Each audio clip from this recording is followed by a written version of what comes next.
was the start of like the indies, man. And 98, 99, 2000, 2001, it was on fire. There's so many things and people and life choices that all go back to him telling me he believed in me. Early on, I didn't see it that way, but I was always kind of put in tag teams, to shine somehow. I think because I did a lot of flippy stuff, so if you put me with a bigger guy, it just made a lot more sense. As I went back now and I looked back at my career, and I also looked back at like what I enjoy about wrestling, I love tag team wrestling. You had to go anywhere and try anything and try to hook up with anybody because you had to get somebody to get you over. Scott Hall, I got to spend almost 2 years around him with JCW. Anybody could be booked, but how do you get rebooked? You get rebooked because you were a value on that card. We wanted to get in with ICP just because they were like you say, they were starting to do stuff. We were full time with JCW because of one match. And when you get to certain parts of it and you realize it isn't what you think it is, you either get out or you stay in. And I got out. Call it how I see it, straight talk, no disguise. So the slang dripping, got the truth in my eyes. Might like gavel, every word, lay it down. Coach C in the booth, turn the game all around. Yeah, it's Coach C, he the best for business. It's Coach C, he the best for business. Yeah, I'm sharp as attack when I call the play-by-play. Every dog got his day, and I make the crowd stay.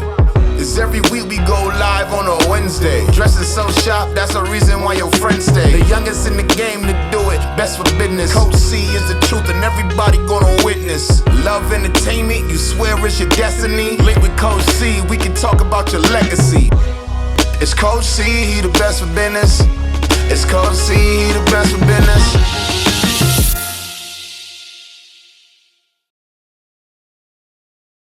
All right, everybody, welcome back to the channel. Another episode of Best for Business. This one on Pump Up. Vito Thomaselli, thank you so much for joining me. What's up, man? Thank you for having me. I'm excited to talk to you, talk your career. Like I was telling you, I was pissed at Bare Knuckle. I got to talk to Brian Socha. He said you were around, but I didn't get to meet you. But the fact we got to do this, thank you so much. Absolutely. Yeah, no, Brian's good people. He mentioned that you have this awesome podcast, so I went and looked out for it and heard a couple of episodes as well, and I'm excited to spend some time with you today. I'm so pumped to learn your career. You've done so much in wrestling. So originally, what was it about wrestling that even interested you for wanting to do it? I went to WrestleMania 2. I guess I gave my age a little bit, but I was born in 1980. So I always consider myself I'm the perfect mark fan for Vince McMahon. Like when he created the brand, created Hulk Hogan, I was 4.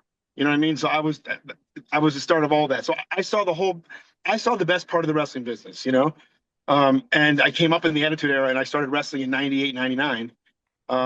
So for me, it was more just a matter of, I wanted to do it because I marked out for what it was. And I think the industry itself was so different back then. So I think I wanted to be a star. And I think that's the answer.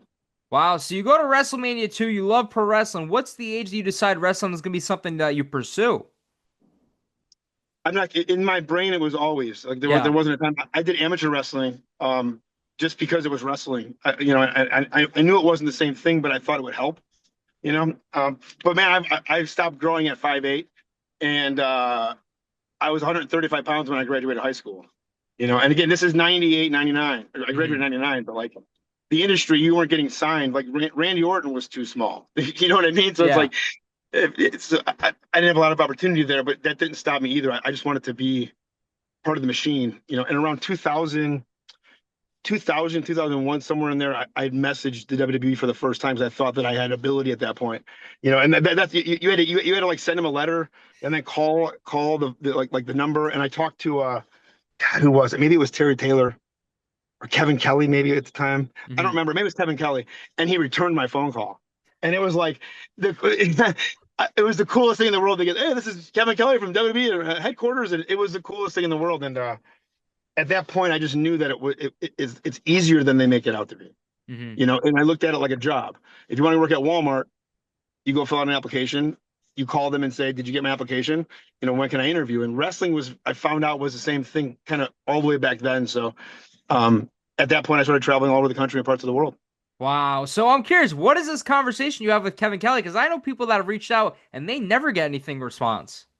Yeah. Again, earlier time frame, 2000, 2001, just a different time in the business. There wasn't a lot of people doing this. It wasn't like it is today where it's a melting pot. I started in the wrestling industry, indie wrestling. I don't think it was even called indie wrestling. We were still outlaws, so outlaw territory wrestlers, Indie wrestling came around with like Mike Quackenbush, Reckless Youth, um, Donovan Morgan, Mike Modis, Vinny Massaro, and then the Chicago guys like myself, Jason Rain, Vic Capri. Hmm. That was the start of like the indies, man. And 98, 99, 2000, 2001, it was on fire. And that's when like Super 8 was happening. And just the business started. Everybody you see on TV today started then, basically, So Yeah. yeah, crazy. So originally, how does amateur wrestling for you personally help you to get for with pro wrestling? Was it easy to make the transition?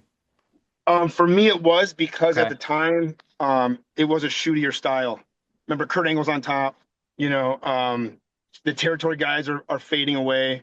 The newer hybrid style of the Rob Van Dam, Jerry Lynn match was really blowing up. So everybody was trying to do that style. So for me, nobody was doing that kind of stuff. So when I would do a go behind and like a leg trip and like a front face lock, they're like, "What the hell is that?" I'm in day one of class, and no one even knew what that was. So I stopped doing it almost because people couldn't do it with me until I moved to California and was trained Japanese style, and then it was all they did. Yeah. So it just depends on where I was at in my career at the time, but it's always come in handy, even to Wow. this day. So you talk about amateur, you message Kevin Kelly, you get a response. How do you make the approach to get involved in pro wrestling in your area? Is it Illinois you get involved originally?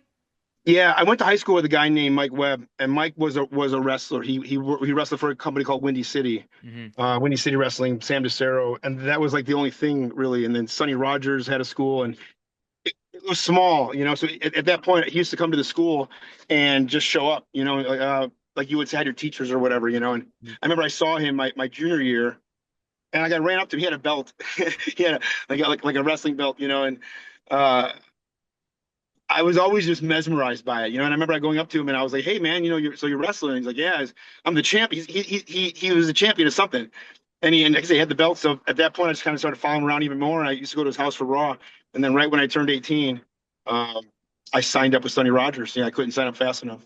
On my Wow. 18th birthday, I signed up. Yeah, it's funny too. It was like the night of the Terry Reynolds Invitational between Edge and Christian and the Hardys. That match was the day that I broke in the business. I think it was like October 16th or 18th, 99. Yeah. Wow. What is like the Illinois wrestling scene at the time when you first get involved? Chris Daniels was around, and Yeah. he was just kind of getting out and moving around LA and stuff, So he wasn't really here anymore. A lot of old guys, just a lot of, just being honest, just a lot of old territory guys. Um, and then there was two guys named Vic Capri and Jason Rain. They were like the first kind of travel. We all started having somebody you paired with, So like Delirious and Matt Sydal, CM Punk and Cole Cabana, like Vic Capri and Jason Rain. So Yeah. they were like the guys that rode together. And they were doing a lot of the hybrid style. I lost your question. I'm sorry. What was the initial question again? I How veered. was like the Illinois wrestling scene in general? Was there anything that stood out about it or anything That's compared? right. Because you've wrestled all over. Yeah. So at the time, there was no scene, right? It was Windy City, a company called PWI, which was Mike Sonny Rogers' company, Yep. and all they did was put on shows. So like 12 matches and one after the other. You would open with a promo. So the new people kind of knew this is the star of the show, and then that guy wrestled in the main event against the guy that interrupted him. And that's every indie show. Yeah. There was no scene, you know what I'm saying? And then Brian Zenner came around. He was a guy that he had MCW, and Brian was a mark, and I mean that in a good way. He loved wrestling and he loved the legends and stuff, and he would book all these legends. He was putting on those kind of shows, but he wasn't drawing. He was an ECW fan, And so he found Jason and Vic, and he wanted that kind of wrestling. Well, at that time, that's early 2000, mid 2000s. End of 2000s, he got rid of all those old guys and was just using us. So by the start of 2021, King of the Indies is happening. So that's APW's thing, and they got that from the Super 8, which was Kettner's thing. So Jim Kettner did the Super 8. That started independent wrestling. That was the first time where message boards were a thing. Mhm. Each person had their own message board. The area had a message board, so you can go and kind of check. So all the indies there was East Coast indies, okay. Ring of Honor wasn't even around yet. So it's just whatever's trying to think at the time. Maybe ICW New York. I'm not sure, but there wasn't Yeah. indies really. But the SATs were there. Low Key was there. Like I say, Reckless Youth. Rick Blade, maybe. Am I making that name up? No, that's 100% real. Yeah, like I said, I'm just trying to roll through all of these stuff. But that was the East Coast, man. There wasn't a lot of anybody else, and then Brian. Oh, then the West Coast was APW because Beyond the Mat was a huge thing. That movie Mhm. was a monster thing. So Donovan Morgan was on fire. Mike Modest was on fire. Vinny Massaro was on fire. Tony Jones was also getting bookings. Little amateur, little side suplex. Tony Jones, he was even getting bookings. So the point was there wasn't a lot of people. It just wasn't Yeah. a lot of people to do it. So Brian Zenner put on what he called the T3 tournament. So it was a tag team tournament to compete against or to be different than the King of the Indies and the Super 8, right? So this is March of 2021. If Mhm. you Google it, it's loaded, loaded. The very first MCW T3 with tag teams, and I won with Low Key. And at the time, I'm nobody. I'm absolutely nobody in the industry. No one knows me at all. And then, like a year later, I move out to California when Pro Wrestling Iron starts. I say that because those two things made my name at that point. And then I was just a known name on the indies, which doesn't mean anything. But there wasn't a lot of people doing it, so a lot of people know it. So in today's world, I've connected and touched a lot of people from a standpoint of training wrestling because I was around when nobody was doing it. Yeah. Mhm. And especially early in your career, I'm curious. You don't start off as Vito. How does Airborne even come in? The same guy that got me in the business from high school, that guy Mike Webb that I was telling you about. I Yeah. needed a name. They came up to me and they said, "You're going to wrestle in 3 weeks. We need a name." And again, not creative at the time at all. And a buddy of mine had killed himself in high school, so a few years prior to this, and I wanted to use his name. His name was Jason, but my buddy Jason Rain was already using Jason, so I was starting to use his name Justin. It was just kind of close to it, and I was living with a dude, and his middle name was Riley, so I was trying to use his name Justin Riley, which made me Irish, which I'm not Irish. Um, and I remember I said that, and they were like, "No, terrible name, no." And I'm like, I'm small and I'm doing all the flippy stuff, and again, if you just did a moonsault off the top rope, you were innovative. Like no one was. It wasn't Muda did that at the time. Nobody else. Yeah. So it was a different time. So I was able to do a lot of that stuff, and so they called me Airborne, and they liked it, and I understood it. I thought it was fine. But the industry was Scott Hall, Kevin Nash. They weren't doing those gimmicks anymore. So that was my initially what I used, and then I moved to California 2002 to get really trained in strong style wrestling at Iron out there, and that's when they made me Vito Thomaselli. So. Was there a moment, or was just moving to California you did that change? Oh God, I mean, so I was 22 or 21 when I moved, and it was just time to grab life, Yeah. and I always had supportive parents, but a little sheltered from a standpoint of I didn't really leave where I grew up, and um, but they supported me and they knew this is what I wanted to do, and they believed in me, and I also had an uncle that believed in me. I remember I wanted to make this move, and I kind of had a falling out with my parents, like a 20-year-old would have, not they were right, I was wrong, kind of type thing, but you don't know at the time. Yeah. And I remember I went to my uncle and I laid my case out to him, of what it was, and he told me at the time, he goes, "So why don't you go?" That was the answer. Why don't you go? Why don't you just make the move? Mind you, I'm in Chicago, so it's 3,000 miles from my house, Yeah. And that was my answer. I'm like, I don't know. He goes, "Well, I believe in you." And that was it. I packed my bags and left. Wow. And I never looked back. And it's like it changed my whole life. There's so many things and people and life choices that all go back to him telling me he believed in me. Wow. Yeah. Yeah. Especially early in your career, you've done so much in wrestling, but for you, what would you consider your first big opportunity in wrestling? This is going to sound so cliche, but they're all opportunities. Yeah. I mean, the walking into a school and someone taking my money was an opportunity. Mhm. The first time I got my first pair of wrestling boots was an opportunity. Everything was an opportunity because I loved every part of it, and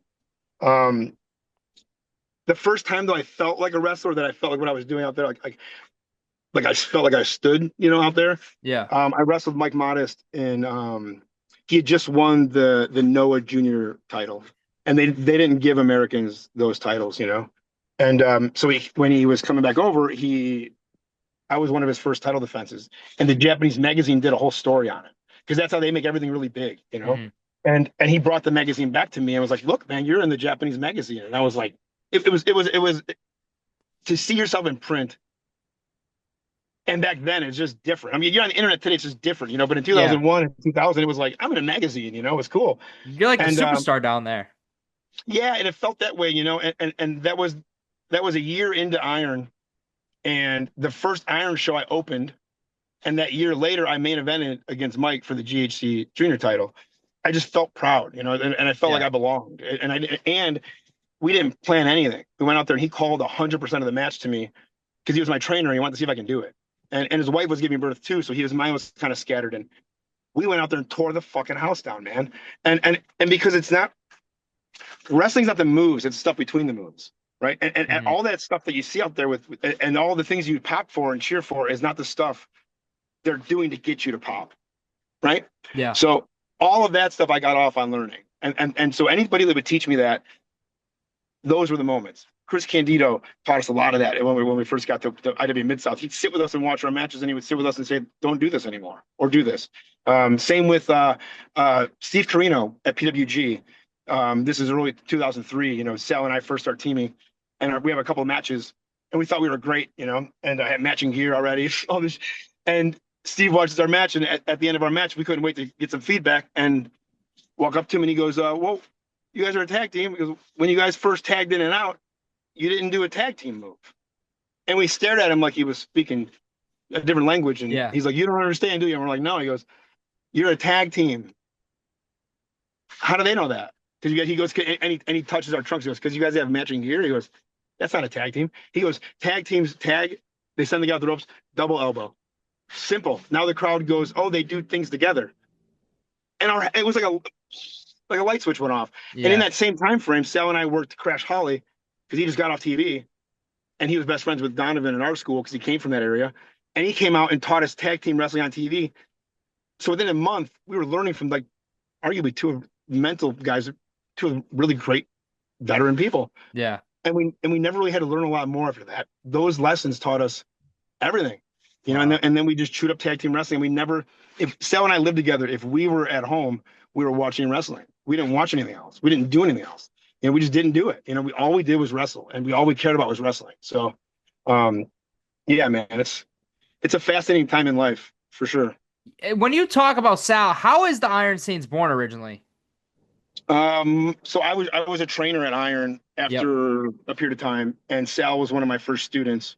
Sal would come in first and leave last, and he was he lived 2 hours from the school. Mm-hmm. So, and he could be walking out, and you're like, "Hey, I need this," and he would just drop his shit and do it. How many nights a week are you training?